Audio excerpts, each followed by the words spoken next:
Buenas noches con todos. Buenas noches, doctora. Buenas noches. ¿Cómo están? ¿Revisaron algo de Doppler?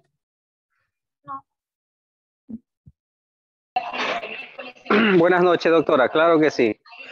Ya, perfecto. Entonces, hoy día vamos a ver algo de patología de Doppler portal que nos quedó pendiente.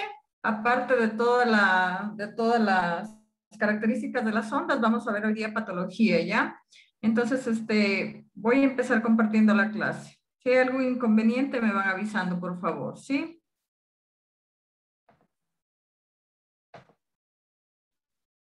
Ya.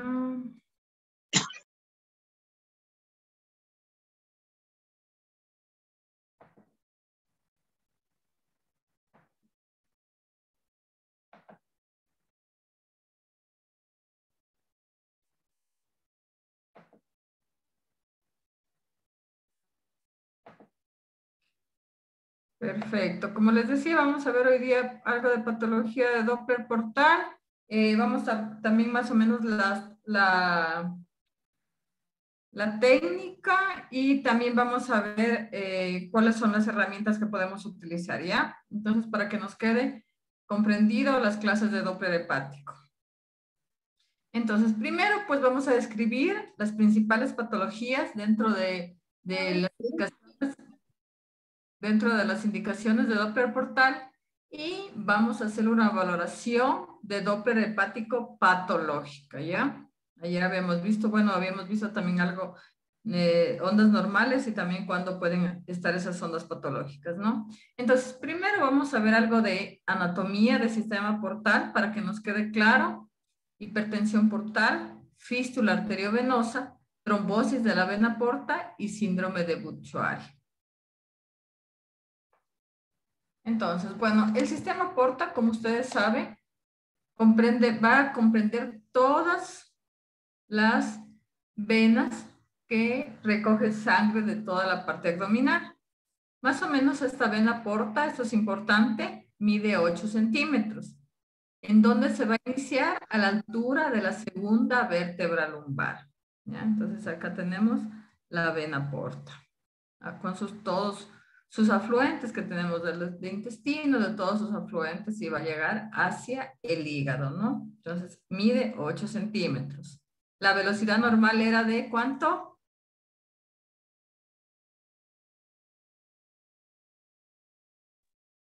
De 16 a 40. Ya, perfecto. Entonces, ¿por qué vena se formaba? La porta es por la unión de las venas mesentéricas superiores y esplénicas. Entonces, estas se unen, la vena esplénica, las venas mesentéricas se unen, forman la vena porta y esta vena porta al ingresar al hígado, recuerdan que ya habíamos visto que se divide en una rama derecha y una rama izquierda, ¿no? ¿Se acuerdan? Y a su vez que también se dividía en los segmentos. Entonces, aquí tenemos los afluentes de la vena porta. Entonces, tenemos que van de intestino delgado, cabeza del páncreas, colon ascendente, parte del colon transverso, va a drenar en la mesentérica superior.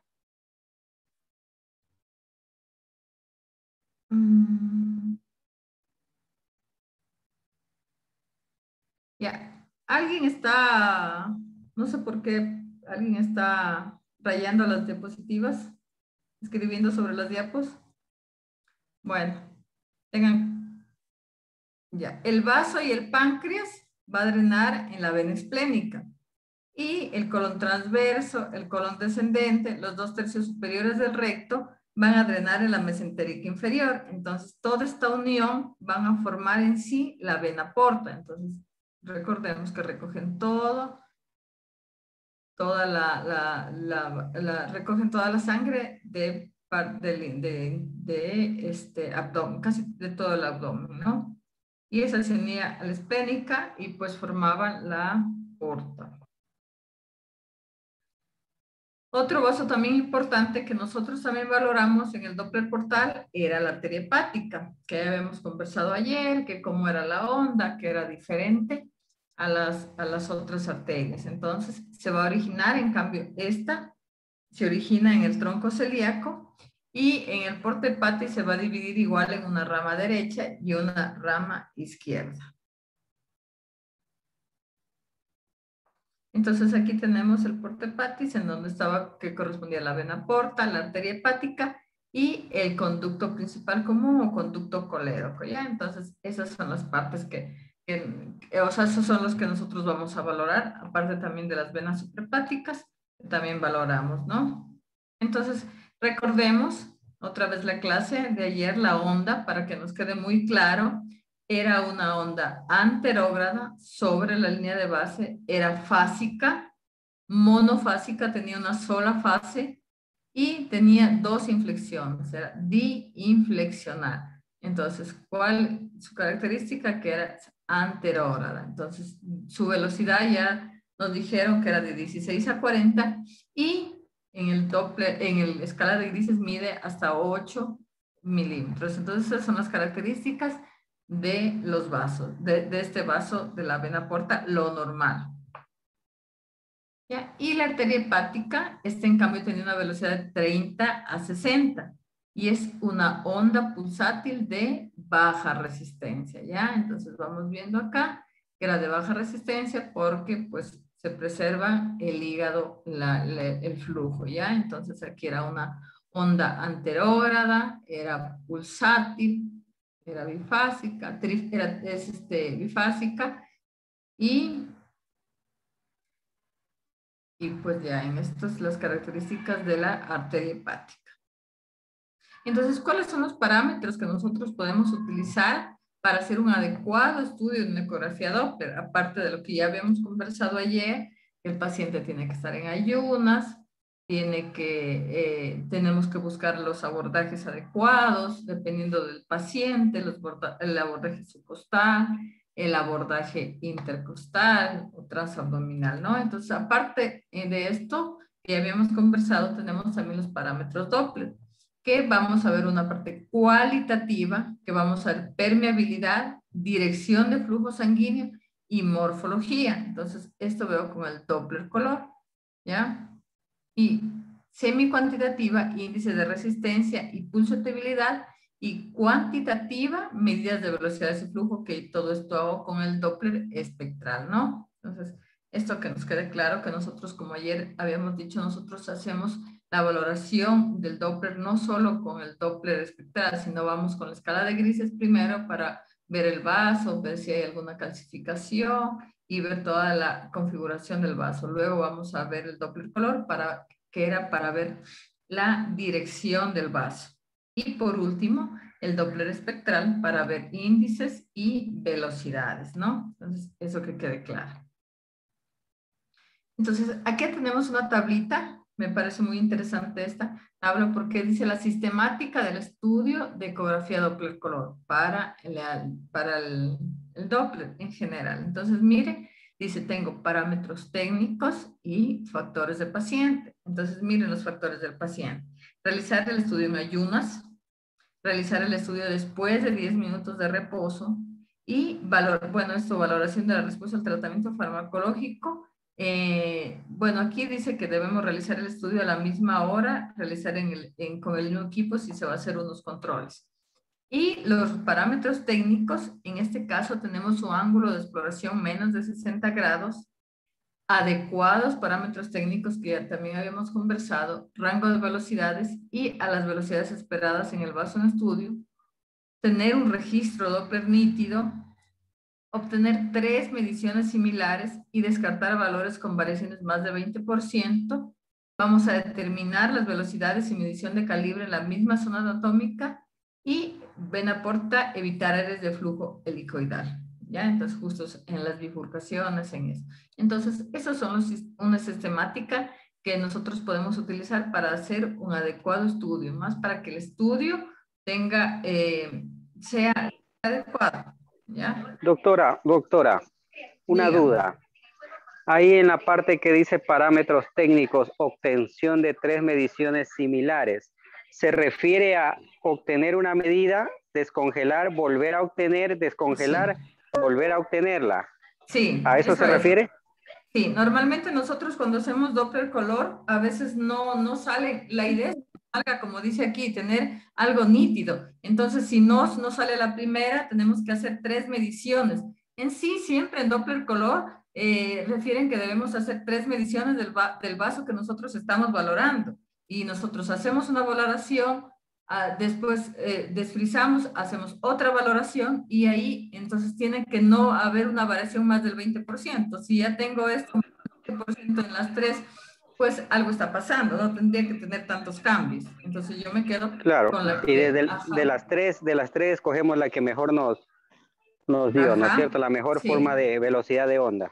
la mejor forma y todo. Ujú. Ok, ok, ok.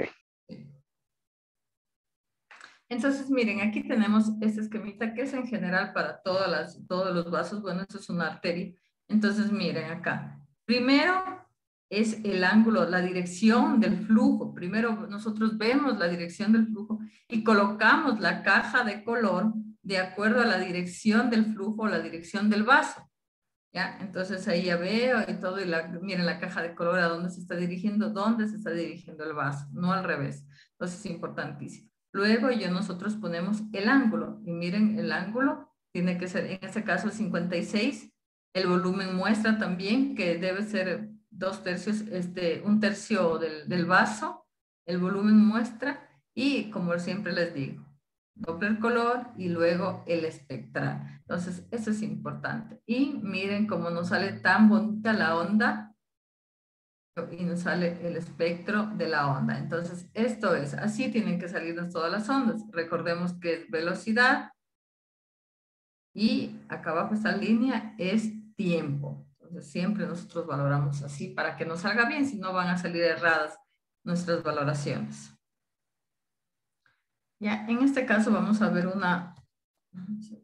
Ya, miren, acá vamos a hacer una demostración de una ecografía, pero en esta parte estamos viendo la porta después de que se une con la esplénica y se va formando antes de que ingrese al hígado.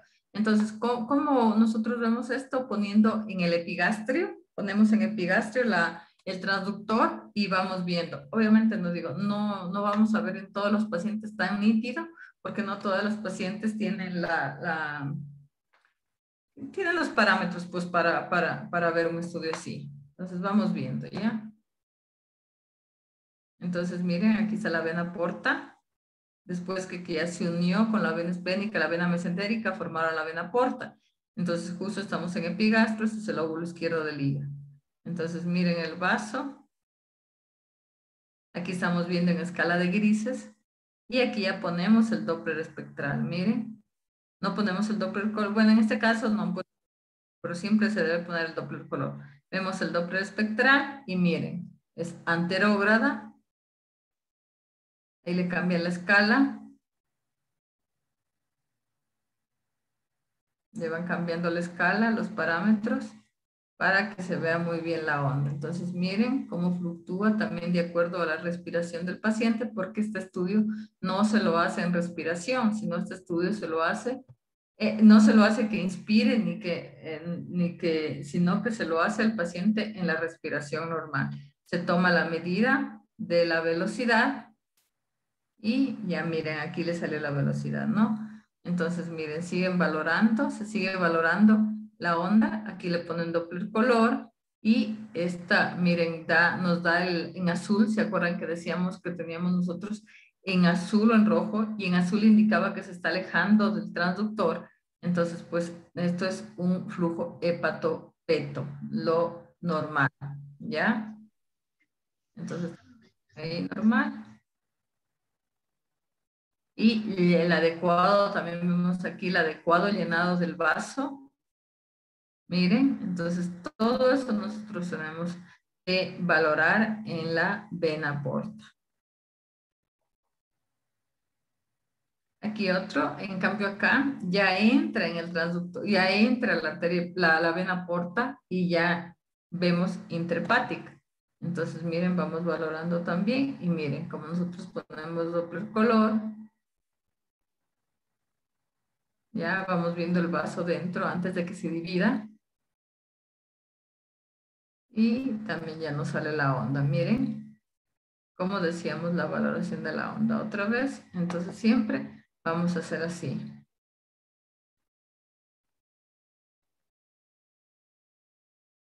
Ya. Tomamos el espectro. Y listo, ya nos salió. Entonces decíamos que vemos las tomas diferentes y colocamos la mejor toma, ¿ya?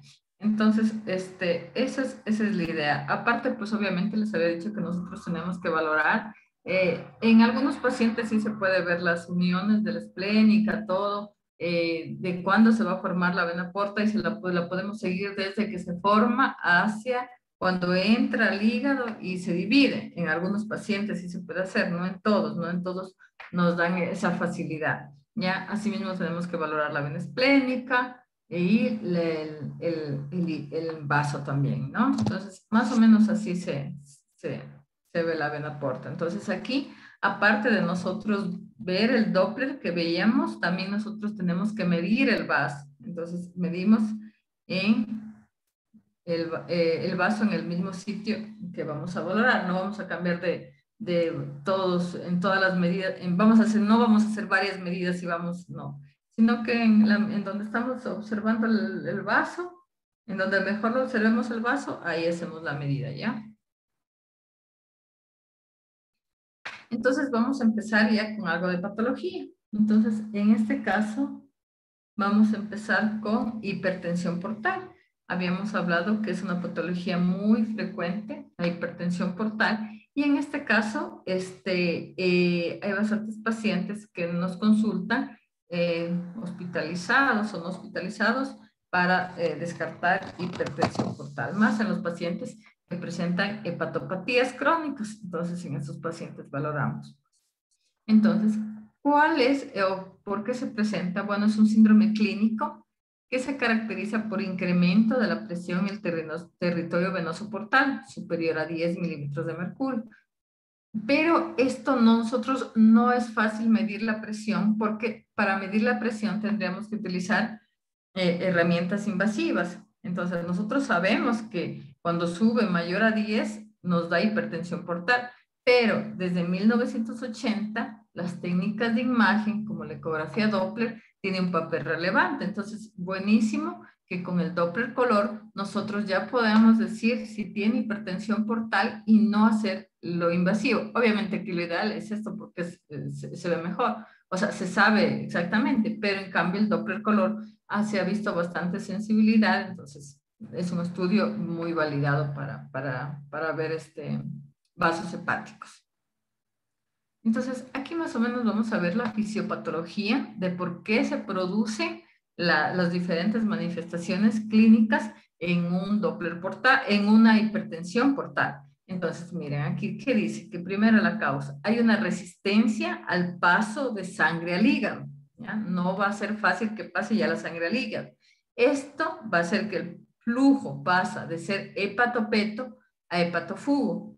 Entonces, ya como el flujo se regresa, va a retornar por las venas esplénicas, mesentérica superior, me va a producir esplenomegalia, hiperplenismo y a su vez trombocitopenia y leucopenia. Como tengo también esa resistencia al paso de la sangre al hígado, voy a tener dilatación de la vena porta. Y esta dilatación de la vena porta me va a producir congestión vascular, transudación a los linfáticos y presenta citis. Y asimismo, esta congestión vascular me va a producir circulaciones colaterales en esófago, estómago. Entonces nosotros los vemos, esas colaterales paraumbilicales, esplenorrenales, gastrorenal, pericólicas, pericolicísticas y hemorroidales, ¿ya? Entonces, esto es más o menos cómo se presentan todos los síntomas, porque el paciente que tiene una hipertensión portal y una hepatopatía crónica, pues tiene ascitis, tiene esplenomegalia, las colaterales. Y pues a su vez, el alto volumen en la porta y en la esplénica me va a disminuir el flujo a otros territorios y esto me va a dar una isquemia relativa renal que me va a producir un fallo renal agudo, un síndrome, lo que nosotros conocemos como el síndrome hepatorrenal. Asimismo, me va a producir hipovolemia. Como tengo hipovolemia, me va a activar el sistema renino-angiotensina va a haber mayor absorción de sodio y agua y aumenta el volumen porta y colaterales, ¿ya? Y por tanto, tengo sangre por colaterales no desintoxicada, pues porque no está haciendo su adecuado, su adecuada función. Me va a producir aumento de amonio y esto me puede producir encefalopatía hepática, ¿ya? Entonces, miren todo lo que produce una hipertensión portal. Por eso es los síntomas tan floridos que tal vez tenga un paciente que posiblemente tenga una hipertensión portal. Entonces, la hipertensión portal la podemos clasificar de dos formas. Primero, una de las formas es clasificarla de una forma prehepática. Entonces, cuando es prehepática, miren acá justo está aquí, prehepática, antes de que entre al hígado. Entonces, aquí puede ser por una obstrucción, por un trombo en porta o en esplénica. Entonces, nosotros debemos valorar todo, como les decía ayer, si ya vemos una masa en el hígado, también tenemos que ver los vasos para ver si no están obstruidos. La otra, la más común, es la obstrucción debido a procesos del tejido hepático, porque el hígado, que está cirrótico, fibrótico, me va a hacer compresión de los vasos que decíamos ayer. Entonces, miren, aquí vemos una ecografía y este es un vaso pequeño, como con lobulado, no tiene la textura homogénea del hígado, tiene ascitis, vemos ascitis. Entonces, bueno, la cirrosis es una de las principales causas de hipertensión portal, pero no es la única, si estamos viendo ya. Y la otra es la poshepática. En cambio, aquí es también causada por obstrucción de las venas suprahepáticas, ¿ya? Y otra que es parecida igual, pues presinusoidal, dice lesiones que comprimen las ramificaciones portales antes de alcanzar los sinusoides hepáticos y en este caso puede ser por cirrosis o por cirrosis la más común y también por parásitos, que también nos puede producir una presinusoidal. Una sinusoidal directamente compromete los sinusoides y esta es por patologías directamente patologías hepáticas. Y posinusoidal también puede ser por una enfermedad venoclusiva y también en la cirrosis. Entonces, si nosotros vemos estas dos formas de clasificar, la mayor parte son por cirrosis los cambios. Entonces, nosotros ya, porque siempre que nosotros tenemos, que hacemos un diagnóstico de un paciente con una cirrosis, le van a ver, luego van a hacer una valoración del Doppler color para ver si hay una hipertensión portal, ¿no? Y para ver todos los vasos, porque la cirrosis es una de las principales causas de hipertensión portal.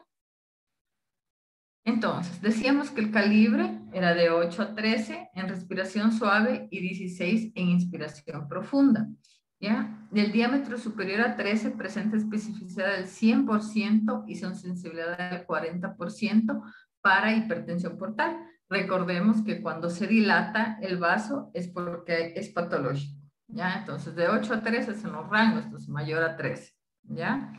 Eso tengan en cuenta. Entonces tenemos signos o clínica directos e indirectos.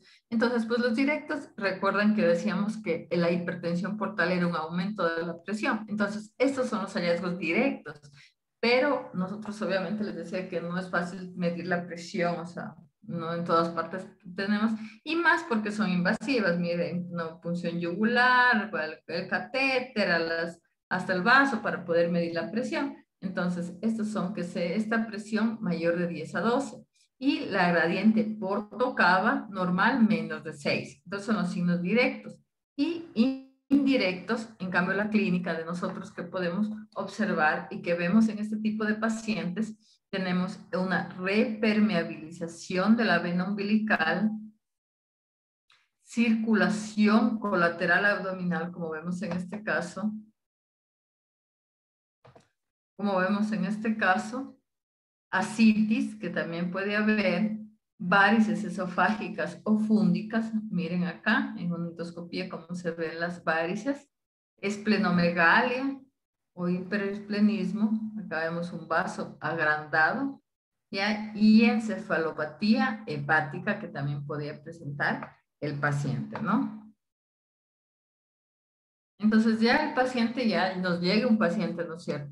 Y nosotros ya nos llega con el antecedente y nos llega con toda esta clínica. Entonces nosotros ya nos vamos ubicando a ver qué patología puede tener.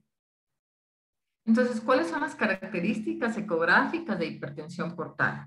Entonces, ya tenemos en claro la clínica del paciente, el tipo de paciente que vamos a tener. Ahora ya lo hicimos que sea el paciente y lo estamos valorando.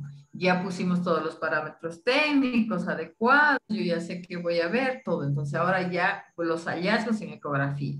¿Qué voy a ver? El diámetro de la vena porta mayor a 1.3 o 13 milímetros. Diámetro, vena esplénica o mesentérica mayor a 1. Por eso decía que nosotros también tenemos que ver la vena esplénica y la mesentérica. Ausencia de cambios en el diámetro esplenoportal con la inspiración profunda. Velocidad media portal menos de 12. Entonces, si tengo menos, el rango decíamos que era de 16 a 40. Si yo tengo menos de 12, ya también la velocidad. Índice de congestión, que nosotros también podemos sacar, 0.12.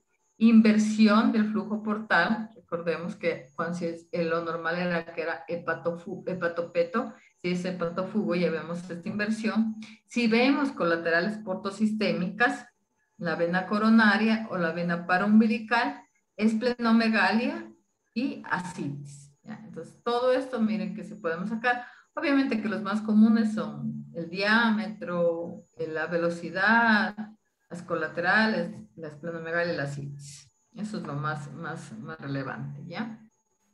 Entonces, miren acá, vemos una cirrosis hepática, a pesar de que no está pequeño, más es en un paciente con cirrosis. Aquí vemos una esplenomegalia y tenemos alrededor del vaso múltiples vasos venosos colaterales, ¿ya? Entonces ya nos hace pensar que hay algo solo con la valoración del vaso. Tenemos esplenomegalia y estos colaterales. Aquí también, recuerden, miren, ya no es el flujo, esta es una disminución de la velocidad y vemos aquí cómo estamos valorando la vena porta. ¿Cuáles son las complicaciones de la hipertensión portal? Pues puede tener en sí, como ya explicábamos la fisiopatología, podemos tener ascitis, varices esofágicas y encefalopatía hepática. Entonces, no sé si quedó claro con hipertensión portal. A la larga son los hallazgos que habíamos visto ya, que lo importante es el diámetro, la velocidad y los hallazgos en sí colaterales, esplenomegalia, así, ¿ya? Es la que le decía ayer, doctora, colaterales portosistémicas, esa es la palabra, es un signo. Las colaterales, no le entendía lo que quería decir, pero sí, las colaterales, claro. Realmente las colaterales se presentan ya cuando están en estadios avanzados, presentamos colaterales o repermeabilización del umbilical, que sí se la puede seguir todo, pero es el caso de pacientes que ya están en estadios avanzados.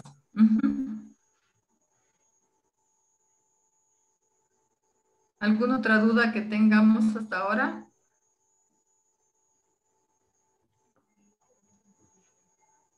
Perfecto.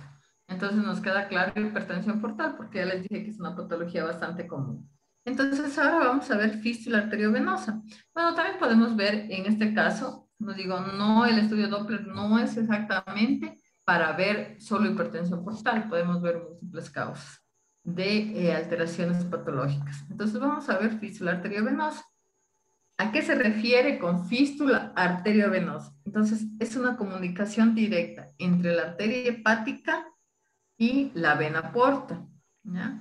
Entonces, miren acá, como si veíamos en los videos y en los gráficos, veíamos que era un flujo normal. Y miren acá como tengo como si fuera un flujo turbulento. Se presenta esta fístula posterior a trauma o en asociación focal hepática después de ruptura de aneurisma de arteria hepática o como procedimientos hepáticos invasivos. Entonces yo como después de todo esto, entonces tengo que hacer, como siempre les digo, preguntar al paciente antecedentes. Entonces, si yo ya tengo un antecedente de este tipo, pues voy a, si estoy viendo hígado, pues vamos a ver si tenemos algún hallazgo. Ya, entonces, esto es la fístula. Más o menos se ve en este caso porque vemos el flujo como es entre la arteria hepática y la vena porta, vemos un flujo turbulento. Ahora vamos a ver la trombosis de la vena porta. Ayer les decía que por carcinomas, eso también puede haber trombosis, ¿no? Entonces es importante valorar. Entonces miren aquí, dice enfermedad asociada a enfermedad maligna. Entonces miren acá, tenemos el hígado con su estructura homogénea y aquí vemos dentro, vemos una imagen en el esquema, vemos una masa, ¿no? Igual acá, en estos casos, miren, bueno, acá vemos una pequeñita, pero acá ya vamos nosotros viendo en ecografía también unas imágenes más ecogénicas. Acá miren, una masa ecogénica con áreas de necrosis. Y pues acá miren ya, tenemos acá y esta miren está obstruyendo el vaso. Entonces siempre cuando nosotros valoremos hígado, nosotros siempre vamos a ver la homogeneidad del parénquima. Nosotros en anatomía ya habíamos dicho que como se ve el parénquima hepático, entonces siempre cuando hay una masa, siempre también valorar los vasos, ¿ya? Entonces, ¿cuál es la clínica de la trombosis? Bueno, en sí, en algunos pacientes puede ser inespecífica, pero ya cuando hay una trombosis extensa, puede existir isquemia intestinal, ¿ya? Entonces, bueno, cuando tiene un paciente isquemia intestinal, pues va a presentar dolor abdominal y toda la clínica que es de isquemia, ¿no? Entonces, ¿cuál es la patología? La patología puede ser por flujo reducido, por estado de hipercoagulabilidad o alteraciones endoteliales.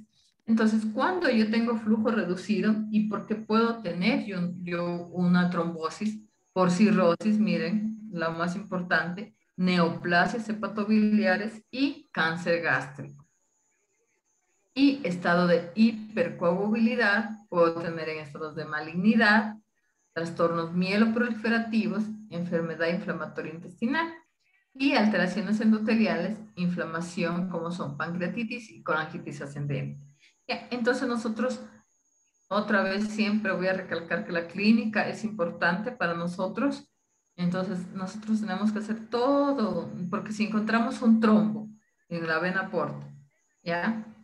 Pero si no tengo, o sea, si no tengo una masa, si no tengo cirrosis, si no tengo un antecedente de una masa en estómago, entonces ya tengo que ponerme a pensar en otras patologías, ¿ya? Entonces, eso es de gran ayuda también para cuando hagan el diagnóstico de trombosis, ¿no? Porque es un plus que también se da. Entonces, si yo tengo una pancreatitis, miren, si yo tengo una alteración de una pancreatitis, también por la inflamación también puede haber un trombo. Entonces, es importante hacer una valoración global de todo el vaso. Entonces, ¿cuáles son los hallazgos de ecografía en la trombosis? Entonces, primero, como todo trombo, nosotros podemos ver trombo ecogénico dentro de la luz de la vena. Entonces, nosotros vemos la vena y vemos una imagen dentro que me está obstruyendo. Entonces, ¿cómo la voy a ver? Nosotros la vemos en 2D. Entonces, por eso siempre es importante la valoración en 2D, porque ahí voy a ver el trombo. Puedo tener colaterales de la vena porta. Entonces, miren acá, tenemos un montón de imagencitas, entonces que no tendríamos por qué ver, pero esas colaterales ya me llaman la atención. Si yo en cuanto empecé a hacer la ecografía veo algunos colaterales, pues ya eso me llama la atención y tengo que buscar en dónde está la obstrucción. Obviamente, si yo tengo un trombo, este trombo también me va a hacer que se dilate el vaso. Y por último, transformaciones cavernomatosas, ¿ya? Entonces, esos son los hallazgos de una trombosis. Entonces, ¿qué es la transformación cavernomatosa? Múltiples vasos en la porta hepatis que representa circulación colateral periportal. En este caso, miren acá, vemos en el porte patis, así como unas imágenes serpiginosas que nos hace pensar que son colaterales. Colocamos el Doppler color y efectivamente son vasos colaterales que nosotros en la porta hepatis solo tendríamos que tener la arteria hepática y la vena porta de vasos. Entonces, si yo veo aquí, esto ya es algo que me está indicando algo de malignidad, no de malignidad, sino que ya son colaterales y pues ya miren como el flujo ya tengo diferente, no es igual, cerca de donde tendría que ver la porta adecuadamente, ya veo un flujo diferente, ni siquiera casi tiene fasicidad. Entonces siempre recorrer todo para poder hacer. Entonces si yo tengo una transformación cavernomatosa, pues posiblemente tenga un trombo en la vena porta. ¿Ya? ¿Entendido esto? En realidad el trombo, como nosotros lo podemos ver, Ahora, disculpe, necesariamente que encontrar el trombo cuando vea el conocido es suficiente. O sea, ¿Cómo? o sea, necesariamente cuando está viendo una imagen así con circulación colateral, sospecha de la trombosis, es necesario que encuentre el sitio del trombo. Pues, sí, pues en realidad sí se puede ver, porque como ya se empieza a dilatar el vaso, a veces cuando se dilata ya es más fácil ver el trombo. Sí, en realidad siempre sí se suele ver el trombo. Si es trombosis tiene que verse el trombo, pues, doctor. No, pero es en el caso, a ver, obviamente pues si es trombosis tiene que verse el trombo, pero en el caso a veces la porta y el paciente no nos da para ver todo el trayecto de la porta. Entonces, A eso me refería, doctora, a eso me claro, refería. sí, que sí le entendí. O sea, no, por ejemplo, no digo, hay el paciente que sea perfecto, pues lindo, le veo todo el trayecto como veíamos en el video. Yo veo cuando se une con la mesentérica, se unió la mesentérica con la esplénica, salió la porta, llegó, se dividió, perfecto, pero no en todos los casos voy a tener ese tipo de pacientes. Entonces, como no puedo, como Porque si no vemos, doctora, si no vemos el trombo, no podemos poner trombosis. claro, Si no lo sí, vemos. pero Puede ser por claro, otra cosa la dilatación. Pues no se puede. Tiene que sí, verse el trombo, por eso es trombosis.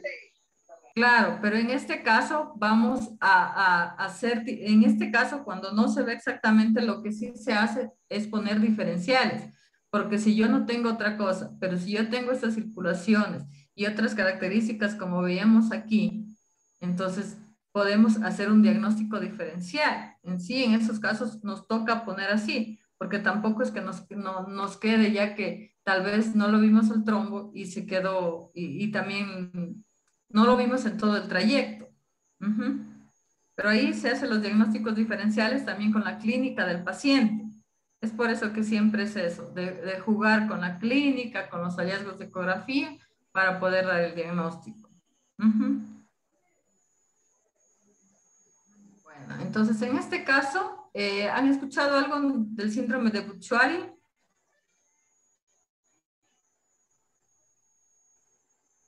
Ayer ya les decía, ¿qué era?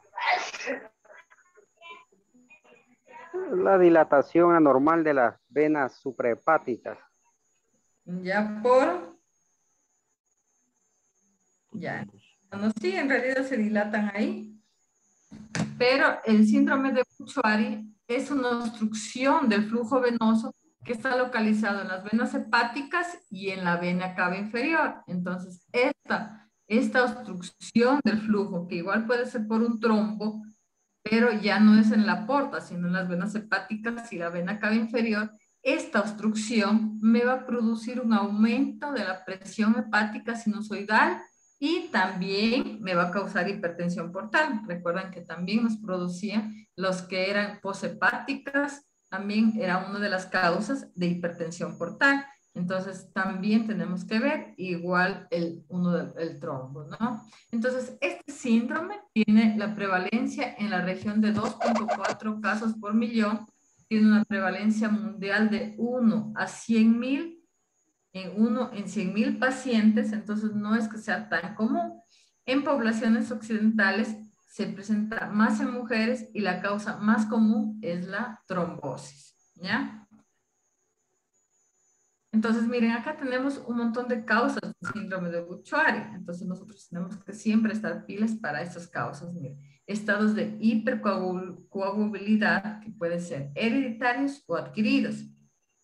Hereditarios, por ejemplo, tenemos deficiencia de trombina, deficiencia de proteína C, deficiencia de la proteína S, mutación del factor 5, mutación de la protrombina. Y adquiridas, patologías mieloproliferativas, hemoglobina paroxística nocturna, síndrome antifosfolipídico, cáncer, embarazo, anticonceptivos orales. Y estas, miren que son las causas más frecuentes, ¿ya? Y las causas menos frecuentes de un Budd-Chiari son la invasión tumoral, por lo que decíamos que puede ser un carcinoma hepatocelular, un carcinoma de células renales, un carcinoma adrenal.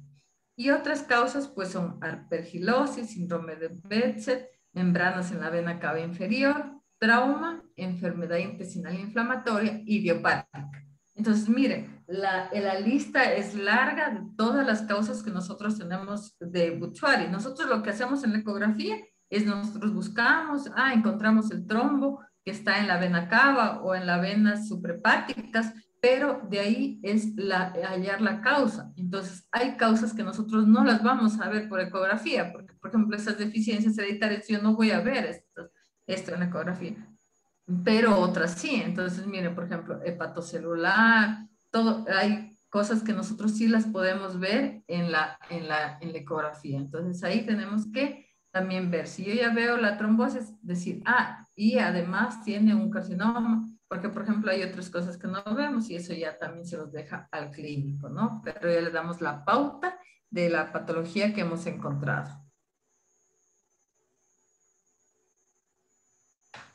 Entonces, ¿cómo llega el paciente que tiene un síndrome de Budd-Chiari? Tiene un dolor abdominal, hepatomegalia y ascitis, náusea, vómito, ictericia y pues presente esplenomegalia y varices esófago-gástricas, ¿ya? Entonces, en este caso ya tenemos las causas, ya tenemos la incidencia, la epidemiología y ahora tenemos este cuadro de este paciente que no es específico de un Budd-Chiari porque pues por una hepatopatía, todo pueden presentar esta clínica, ¿no? Entonces, ¿cuál es el estudio? Miren, la ecografía Doppler tiene una sensibilidad y especificidad alta, tienen del 85%. Entonces, ¿cuáles son los hallazgos de esto? Son, primero, en escala de 2D o cuando hacemos nosotros la valoración hepática, tenemos hepatomegalia, esplenomegalia y ecotextura heterogénea, ¿no? Entonces, esas son las características de lo primero que yo veo cuando hago una ecografía 2D, ¿no? Y cuando tengo cuando tengo un crónico, tengo un lóbulo caudado hipertrofiado, tengo nódulos regenerativos y puede ser engrosamiento de la pared vesicular, que nosotros le decíamos que el engrosamiento de la pared vesicular nosotros la podemos observar en pacientes que tengan no solo cálculos, sino también otras patologías y ascitis. Eso es lo que yo veo en la escala de grises. Ahora, ¿cuáles son los hallazgos que yo veo en el Doppler color? Entonces, en este caso es importante, como tengo un trombo, te digo que tenemos en la suprahepática o en la vena cava, tengo ningún flujo o flujo de manera inapropiada en la vena hepática, derecha o parte de ella. Discontinuidad entre la vena hepática principal y la vena cava inferior. Colaterales intra y extrahepáticas, flujo bajo o ausente en la vena cava inferior y trombo suave o trombo tumoral dentro de la cava. Entonces, miren, aquí son características que yo, a pesar de que tal vez el trombo está por ahí, pero yo tengo cambios en todos estos vasos. Y esto no solo sucede aquí, esto sucede en todas las trombosis que nosotros tenemos. Si yo tengo una trombosis de miembro inferior, también voy a tener colaterales y ya vamos a ver cómo se van a ver. Entonces ya me va cambiando el flujo, ya veo ausencia de flujo. Entonces todo esto ya me va a dar a que yo tengo un trombo, ¿ya? Entonces son las características del Doppler color. Entonces miren acá, vemos acá que tendríamos que tener, acá abajo estaría la vena cava inferior y aquí tendríamos que valorar las suprahepáticas, que recordemos que se dividía en una izquierda en una media y en una derecha. Y en este caso están valorando la derecha. Y miren acá, no sé si se aprecia adecuadamente, pero aquí tendría que estar la suprahepática y se ve totalmente ecogénica por un trombo. Aquí, en cambio, en este caso, tenemos la luz colapsada, miren acá, de la vena cava inferior, y entonces nosotros la vena cava también la tenemos que ver súper bien. Ya más adelante vamos a ver cómo se ve la vena cava. Entonces, miren, aquí tenemos colapsada totalmente la vena, entonces ya nos da una pauta que debe ser por un trombo, ¿ya? Y pues, cuando nosotros le ponemos el Doppler, tenemos un mosaico, o como decimos también nosotros en el Doppler, aliasing, que ya nos hace pensar que hay algo patológico, en este caso un trombo. También importante que les decía, la circulación colateral. Yo si no tengo algo que esté obstruyendo el vaso, que en este caso es un trombo, pero en hipertensión portal, ¿por qué nosotros veíamos colaterales ahí? Alguien que me conteste eso. ¿Por qué nosotros veíamos colaterales? Que ya expliqué en la fisiopatología. Aquí yo veo la circulación colateral porque hay un trombo. Y en cambio en la hipertensión portal,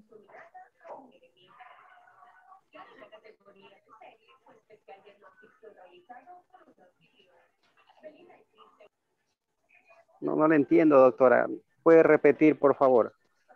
en el síndrome de Buch-Chiari hay un trombo en el vaso, ¿no es cierto? Y ese trombo me está causando una circulación colateral porque no está pasando flujo. ¿Y por qué pasa esto en hipertensión portal? Si no, en la hipertensión no tenemos un trombo, pero ¿por qué pasaba? La resistencia al paso de la sangre a través de No es cierto. ¿Por qué? del hígado. Porque, ajá, por todo eso, pero era porque a la larga el hígado que está disminuido, fibrótico, cirrótico, me va a hacer compresión de los vasos y no específicamente porque tengo un trombo. Por eso, por esa comprensión del vaso, es que me está produciendo un poco de obstrucción. Como tengo obstrucción, me da circulación colateral, ¿ya? Claro, la congestión vascular.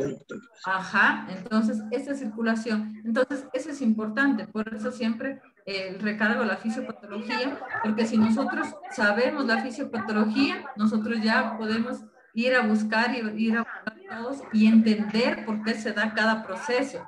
Y cada proceso que se da, nosotros lo podemos ver en la ecografía, ¿ya? Entonces ahí lo analizamos, la fisiopatología, la clínica del paciente y los hallazgos ecográficos, en sí es todo en general, ¿ya? Entonces ahora sabemos que esta circulación puede no solo por un trombo, sino también puede ser por lo otro, ¿ya? Pero también depende de la clínica del paciente, ¿ya? Entonces, en este caso, cuando nosotros tenemos los síndromes de Buch-Chiari, pues los tratamientos no son que sean tratamientos como tratamientos tanto clínicos que funcionen a la perfección. Entonces, pues miren, acá ya se van directamente a trasplante de hígado, una derivación portosistémica quirúrgica que sí también se hace, y anticoagulación a largo plazo. Entonces, esos son los tratamientos. ¿Qué decía? Que se presentaba la incidencia era 1 en 1.000.000. Entonces, la ventaja es que no es tan común, porque imagínense si fuera muy común esta patología, ¿ya? Entonces, acá vamos siguiendo con, ya para ver la valoración de la vena cava inferior. Entonces, pues la vena cava inferior, ya decíamos ayer, que también estábamos, bueno, ayer veíamos de la superior, que veíamos los cambios con la aurícula derecha, pero en este caso nosotros también valoramos vena cava inferior. Entonces, ¿qué va a conducir? Va a conducir a la aurícula derecha del corazón sangre procedente de las partes del organismo situadas por debajo del diafragma, ¿ya? Y está formada por la unión de las dos venas ilíacas primitivas a nivel de la quinta vértebra lumbar, ¿ya? Y aquí vemos la vena cava, ¿no? Vena cava superior y vena cava inferior. Esa también nosotros, inferior, perdón. Entonces, esta nosotros la vamos a valorar adecuadamente en la ecografía, la parte que nosotros la podemos valorar. No podemos valorar todo en ecografía, pero sí una parte que sí se la valora. Entonces, ¿cómo la vemos a la vena cava? Siempre la luz es anecogénica. Miren acá. Y tiene un trazado en dientes de sierra. Entonces, no hay por dónde perderse la vena cava. A veces esta vena cava, junto con las venas suprahepáticas, vienen a dilatarse un poco y a veces pueden ser por insuficiencia cardíaca o congestiones venosas que también se puede presentar. Entonces, nosotros cuando hacemos la ecografía de hígado vemos una dilatación de las suprahepáticas, entonces nos hace pensar en que tiene una insuficiencia cardíaca, que nosotros también lo podemos poner como dilatación de las suprahepáticas en el informe. ¿Ya? ¿Alguna pregunta que tengan? ¿Alguna duda que tengan?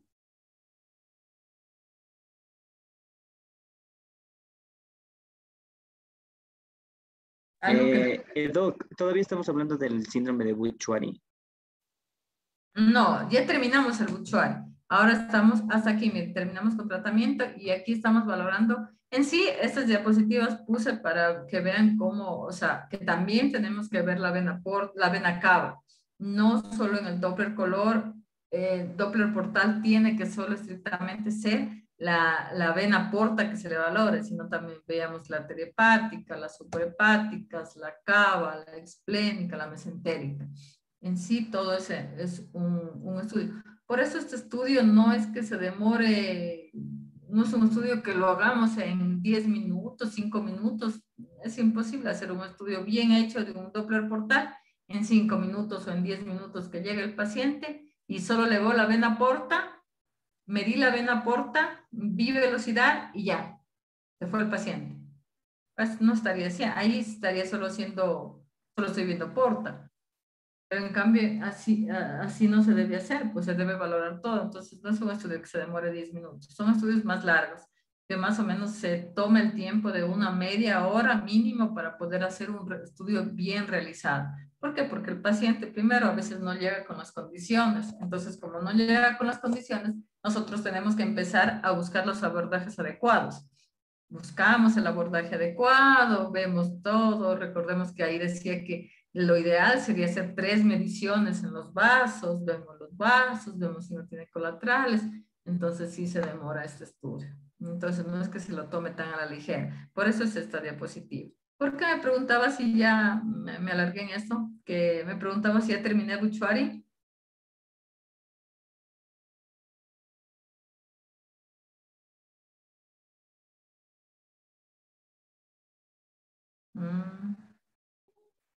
¿Por nada? Bueno, entonces eso. ¿Alguna pregunta que tenga o alguna duda que tenga en la patología que es más la de hipertensión portal?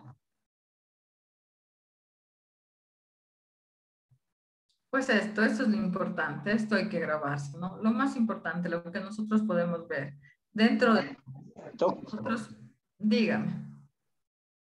¿Con cuántas de estas características consideramos ya en sí una hipertensión portal, aparte de la clínica en sí? ¿Cuántos hallazgos ecográficos? Sí, en realidad lo que nosotros podemos, por ejemplo, este diámetro lo vamos a medir rapidísimo, ¿no? Diámetro de la vena esplénico-mesentérica también. La esplénica también es fácil verla, la mesentérica también. Ausencia de cambios en el diámetro esplenoportal con la inspiración profunda. Bueno, nosotros siempre hacemos con respiración. Entonces, miren, estos dos, la velocidad media portal, pues es fácil ver. También ese índice de congestión en realidad no se lo saca mucho. La inversión del flujo portal, si es hepatopeto, colaterales. Y en realidad es que si nosotros tenemos una hipertensión portal, ya vamos a tener nosotros esplenomegalia, ascitis. Entonces nosotros empezando el estudio, porque nosotros antes de hacer el estudio de Doppler, nosotros hacemos una valoración en 2D del hígado, vemos el hígado, vemos el vaso y vemos todo esos dos en 2D. Entonces ahí yo ya veo, ya tiene ascitis, ya vamos con uno. Tiene esplenomegalia, vamos con 2 cosas. Estoy viendo colaterales portosistémicas, no estoy viendo un montón de vasos en donde no tendría que tener. Entonces ya voy otra. Y de ahí voy a la vena porta, pues ya veo y ahí encuentro ya que está dilatada, que está la velocidad. Entonces, siempre vamos a encontrar en conjunto todos los hallazgos, ¿ya? Pero que yo ya tenga el diámetro de la vena porta, la velocidad media portal disminuida, pues ya son diagnósticos de hipertensión portal. Pero esto es importante, este cuadrito es importante tener la idea de cuáles son los hallazgos ecográficos, porque recordemos que ya habíamos visto también la clínica tan florida que tiene la hipertensión portal. Entonces, hago hincapié en este porque la hipertensión portal es una causa muy común de la consulta en la ecografía Doppler.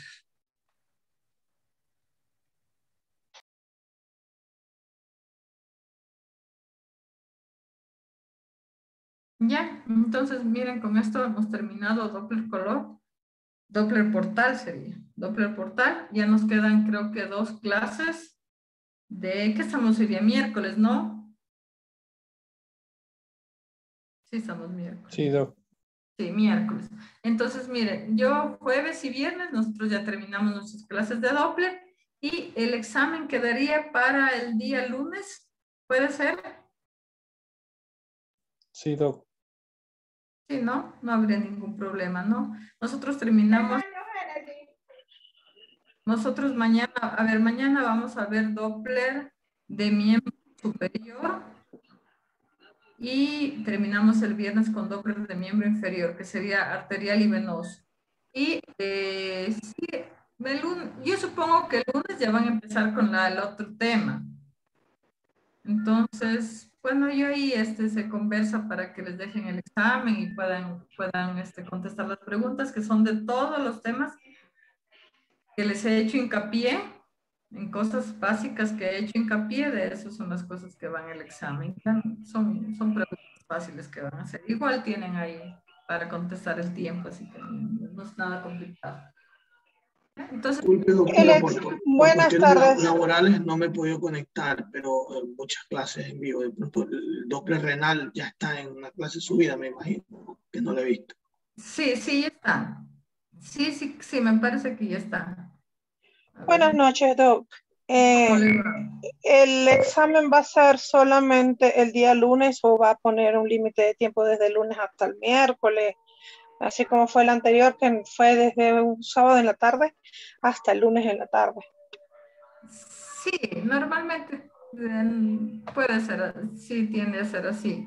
No habría problema, más por todo lo que tienen a veces que ocupaciones, entonces sí, no habría problema. Sí va a estar el examen ahí puesto ahí para que puedan. Y no digo igual como van a tener tiempo para poder hacer, no habría problema. Obviamente que el examen está cargado, o sea, a ver, empiezo. El examen va a estar cargado, por ejemplo, ¿qué digo? Es un ejemplo, sábado, domingo, para que ustedes lo puedan hacer, pero el examen tiene un límite de tiempo. No es que abramos el examen y el examen lo podemos contestar. Empecé, me senté en la computadora a las 5 de la tarde y lo puedo terminar hasta las 12 de la noche. No, está cargado, pero tiene un límite de tiempo que en 1 hora más o menos se tiene que contestar las preguntas. Son 20 preguntas. No sé. Doctora, de eso se está claro que tiene un límite de tiempo. Lo que preguntábamos era cuánto tiempo iba a dejar para presentar. O sea, el doctor en esa oportunidad dejó desde el día sábado hasta el día de lunes, voy a dejar cargado el examen y ustedes lo pueden contestar en cualquiera de esos días porque ustedes tienen sus ocupaciones aquí. Si usted lo va a cargar el día lunes, mi pregunta es solamente por el día lunes o va a ser lunes y martes. O lunes y martes. Posiblemente, si ustedes desean, incluso estaría sábado y domingo mejor, porque es fin de semana y todo, para que el lunes ya empiecen con la otra clase. Sería mejor así, doctora. Claro, es que depende de ustedes. La próxima semana conseguir claro. Ajá. Y le podría comentar, doctora, que por aquí la plataforma, por aquí por Zoom se ve mucho mejor que por el, no sé qué, del puntero, se vio más dinámico todo, entonces para que le comenten más cargado. Sí, porque en lo que es la otra, en que la estábamos viendo, pues no, ahí se quedaba el puntero, muy lento los videos, acá está mucho mejor, es mi opinión, no sé la de los demás. No, la mía también. O sea, lo que pasa es que no sé qué Sí, pasaría. está mejor. Ajá. No sé qué pasaría porque estábamos con el Teams. Hoy día me sorprendió que ya abrimos con el Zoom, porque las clases que yo siempre he dado hemos estado en Zoom y nos ha ido bien. Por eso me llamaba la atención que me decían que no se veía el puntero, porque no tenía ningún inconveniente con las clases que siempre damos por Zoom. Pero bueno, ya estamos. Espero que igual me hayan entendido las clases anteriores a pesar de los inconvenientes técnicos en este caso. Entonces yo creo que por eso sí, el sábado y el domingo dejamos cargado el examen y ustedes tienen 2 días para contestar sábado y domingo con un límite de tiempo de 1 hora. Me Me parece parece bien, doctor. pues nosotros Sí, nos parece bien ahora. Sí, nosotros todos somos médicos y nosotros ya sabemos cómo es el trabajo de estudiar o de hacer alguna cosa. Entonces está hasta de más ese tiempo. ¿Ya? Entonces, bueno, vayan a revisar los temas que les tienen dudas o algo que tengan y mañana vamos a terminar con Doppler, seguir con Doppler de miembros superiores e inferiores. Como siempre digo, Doppler portal, el Doppler en general sí es un poquito más, hay que ponerle más empeño porque en sí no es un solo hallazgo, sino son muchos hallazgos en general. Entonces siempre hay que ponerle un poquito más de empeño para poder hacer. Y siempre hacer un repaso, siempre practicar para poder hacer. ¿Ya? Entonces les dejo que descansen. Nos vemos el día de mañana. Les agradezco por la atención. Y eso sería todo, ¿ya? Hasta mañana. Hasta mañana, doctora, gracias. Hasta mañana, doctora. Hasta mañana con todos. Buenas noches. Hasta mañana.